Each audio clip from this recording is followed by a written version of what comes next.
Thank you very much, Peter. My name is Krzystof Samp. I'm from FI project, and I'm also representing ITTI company based in Poznań, Poland. I know the time is quite pressing, so I will try to be quite quick.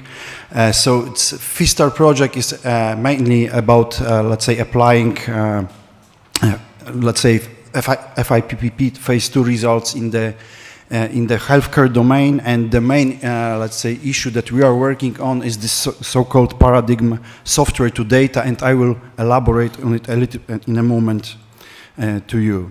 The main issue that we are working on in FI is to validate the whole concept of generic and specific enablers in the healthcare domain, and make sure that it can be applied in this domain, as well as to propose some standardized and certified software that can be used for the benefit of end users. And as well as important objective for FI is the integration of the vertical community, just to make sure that different stakeholders can cooperate with each other and they know how to arrange the new services. The important point of our project is that we have a number of very well-defined use cases in different domains, we can practice different scenarios and different services. We have 7 use cases all around Europe, and they are dealing with different, let's say, medical areas, starting from different diseases, like for instance in Tromsø in Norway we are working on diabetic cases. In Leeds we are working on a reverse supply chain in pharmaceuticals. In Bilbao they are dealing with mental diseases. In Italy, in Bologna, there are cases with integration of different applications which are collecting data coming from the patients. In Bucharest, Romania, there are issues related with cardiology. In Krakow, where we are involved in, we are working on cancer diseases. And in Munich, there is a operation theater technologies are integrated. The main motivation for this project was that there are global trends in the healthcare sector. The main trend is that we are turning from this, let's say, sequential-oriented approach like patient, general practitioner, and hospital, as you can see on the left side, to the patient in the center approach, which is supposed to be this 21st century new concept. So patient is supposed to be in the center. On the other side, there is global trend also that we spend less and less time in the hospitals, and the treatment is being done outside of the hospital due to a number of reasons. So you can see on the right side this nice cloud of elements, and here when we look into it, the word cloud comes to us immediately. So definitely people were thinking about it and working on this for a number of years. You probably all know this famous Gartner curve.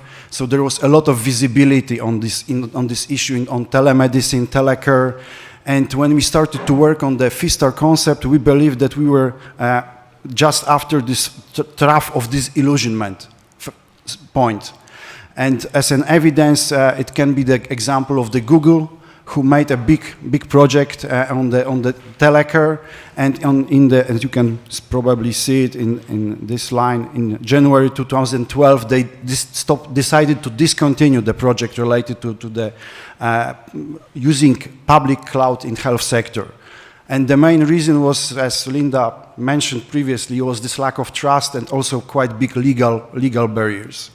So having this in mind, we started to work on FI concept, and here you have this standard data to software architecture, where you have these 2 elements. On the up side you have provider edge, so let's say provider of services, and on the lower part you have consumer edge, for instance hospital, and so usually the data are supposed to be transferred from bottom to up. But this was not accepted by the sector, and we had started to think about another approach, which is transfer software to data. So it's opposite direction, and we want to show that, or to make sure that we can, for instance, transmit generic and as well as specific enablers down to the end user, and the end user should be able to build his own application, of course, with support of some other entities which can be in the whole chain. Of course, in order to do it, there is a need to build a full infrastructure, and we are developing, let's say, both platforms on the consumer edge as well as on the provider edge. And these works are, let's say, going on, and we are just in the middle of the project. So I hope in September, during the next conference, we'll be able to show you better the results of our project. So to summarize the cloud approach in health sector, medical end users currently do not accept sending data to public cloud. And all these XaaS approaches are used, but in private, dedicated networks or clouds. There is a clear need for looking to find some, let's say, alternative business models, alternative solutions. And definitely in Svistar, we are working on it. We have these 7 use cases. Each of them is a bit different, and we are trying to collect this knowledge and also promote this software to data, as well as we sometimes call it, reverse cloud approach into different forums. And as a final slide, as let's say security issue was already also mentioned by Linda in the keynote speech, and our company is also working a little bit in the security area. I just wanted to make highlight some similarities with critical sector as well as crisis management sector, because health sector quite often is seen as a part of critical infrastructure, and people who are dealing with critical infrastructure, on one side, they are aware that they are already relying on cloud infrastructures to some extent, but still they have some doubts how to use it, whether it can be reliable or not. And for instance, at the end of 2012, ENISA, which is European Union Network and Security Agency, issued a very nice report about perspective on cloud from the side of critical infrastructure, and they claim that there is definitely this effect of a double-edged sword. So on one side, they give an example that the strength of the cloud was nicely seen during the Japan earthquake in 2011, when the data cloud providers survived, and they had some really good backup solutions, and they not only survived, but then they were also able to provide services to emergency services. But on the other side, there are examples like this Dublin lightning struck, where for 1 or 2 days the whole infrastructure was switched off, and a lot of end users were affected, or the software defect in one of the product of SaaS cloud service, some end users could see the data belonging to the other end users for almost a day, which was also quite big issue. So. And just final point, as my original background is telecommunications, I always like to mention the issue of Tetra. You probably are all aware of this big trunking system, big technology.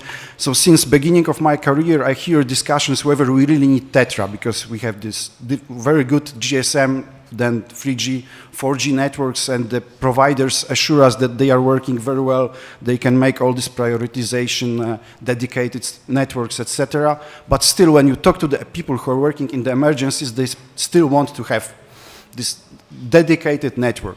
And we can argue with them, but the final word is on their side, and they always say, we want this network. And so this is just to conclude my presentation. These are just contact data to our leaders in FI-Star project. These are my contact data. Thank you very much for your attention.